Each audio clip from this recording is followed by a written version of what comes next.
ఈ ఇద్దరు పేద మరియు మధ్యతరగతి ప్రజలను తప్పుదోవ పట్టిస్తున్నారు. ఎలానో తెలుసుకుందాం. ఒకరు సినిమా హీరోలు. కానీ పూర్తిగా వీరినే బ్లేమ్ చేయాల్సిన అవసరం లేదు. ఎందుకంటే సినిమా స్టోరీ మరియు హీరో క్యారెక్టరైజేషన్ సృష్టించేది డైరెక్టర్.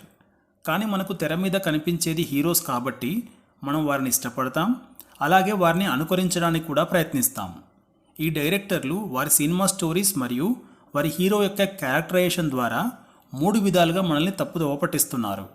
మొదటిది సినిమాలో హీరో లుక్స్, అంటే వారు వేసుకునే బట్టలు, హెయిర్ స్టైల్, గడ్డం స్టైల్ మరియు వారు ప్రవర్తించే విధానం చాలా గొప్పదిగా అలాగే సరైనదిగా చూపిస్తున్నారు.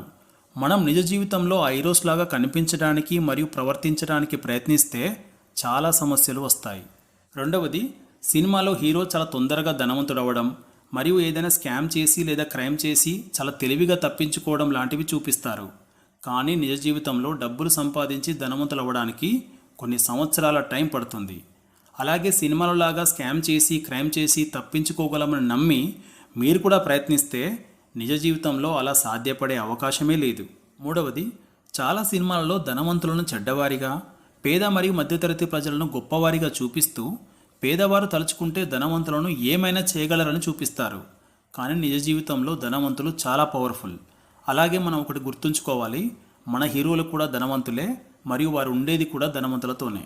మరి ఎందుకని డైరెక్టర్స్ మనల్ని గొప్పగా చూపిస్తారంటే మన దేశంలో ఎక్కువ మంది పేద మరియు మధ్యతరగతి ప్రజలే ఉన్నారు. సో వారు తీసిన సినిమా విజయం సాధించాలంటే ఆ 3 గంటలు మనల్ని సంతోషపెట్టడానికి ప్రయత్నిస్తారు. మనం సినిమా చూడడం తప్పు కాదు, కానీ ఆ సినిమాలో చూపించినట్టుగా జరుగుతుందని అనుకోవద్దు మరియు అలా ప్రవర్తించవద్దు. మనల్ని తప్పుదోవ పట్టించే ఇంకొకరు మన సోషల్ మీడియా ఇన్ఫ్లుయెన్సర్లు. యూట్యూబ్ మరియు ఇన్స్టాగ్రామ్లో వీడియోస్ చేసేవారిలో అతి కొద్ది మంది మాత్రమే మంచి ఉద్దేశంతో చేస్తున్నారు. కానీ ఎక్కువ మంది మాత్రం మనం ఏమైపోయినా పర్వాలేదు కానీ వారికి డబ్బులు రావడమే ముఖ్య ఉద్దేశంగా చేస్తున్నారు. ఉదాహరణకు మనం మంచి కోరే వారైతే క్రెడిట్ కార్డ్స్ని, లోన్ యాప్స్ని మరియు బెట్టింగ్ యాప్స్ని ప్రమోట్ చెయ్యరు.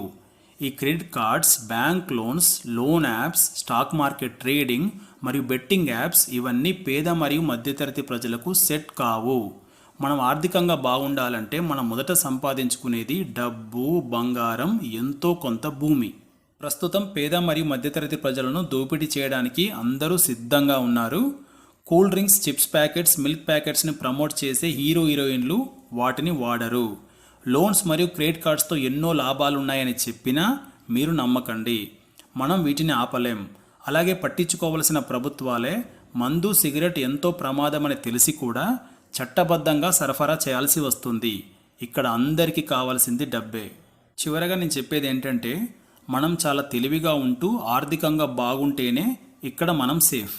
మీకు ఈ కాంటెంట్ నచ్చినట్లయితే వీడియోని లైక్ చేసి, ఇది ఎవరికైతే ఉపయోగపడుతుందో వారికి షేర్ చేసి ఛానల్ని సబ్స్క్రైబ్ చేసుకోండి. Thank you.